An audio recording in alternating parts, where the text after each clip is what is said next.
La Municipalidad de Santa Cruz del Quiché informa.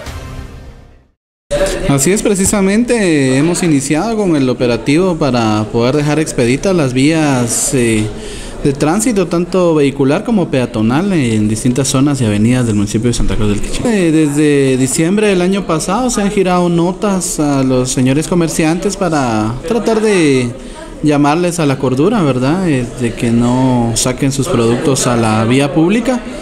Entonces, un alto porcentaje de comerciantes pues atendieron a la solicitud, ¿verdad? Sin embargo, pues siempre hay un pequeño porcentaje que no atendió a esas solicitudes, por lo cual pues se tuvo que proceder ya de una manera más drástica recogiendo algunos productos correspondientes. ¿Se continuarán con estos procedimientos?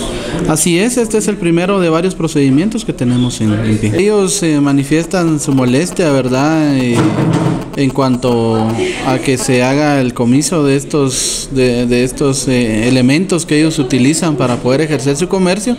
Sin embargo, pues conscientes deben ser de que ocupan espacios que no están autorizados y territorialmente se le llama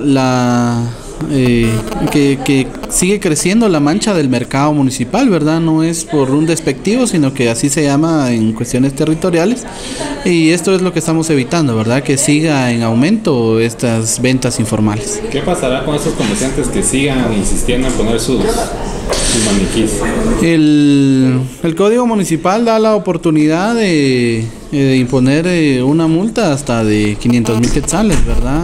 Y también que los productos que son perecederos pues son desechados, y los productos que tienen una vida útil más larga pues son resguardados en una bodega de la Policía Municipal.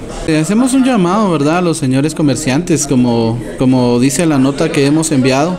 No queremos en ningún momento interrumpir su actividad comercial, ni mucho menos nos oponemos a que hagan esta actividad comercial. Sin embargo, lo que nos han exigido tanto la sociedad civil como directores de establecimientos es de que velemos por la seguridad de los niños, puesto que por maniquíes o por carretas o tubos que ponen en las ferreterías en la parte exterior de sus aceras, pues los niños tienen que descender hacia la vía pública, poniendo en riesgo su integridad, y también personas adultas y personas cuya locomoción no es normal. Municipalidad de Santa Cruz del Quiché. Administración, licenciado José Francisco Pérez Reyes.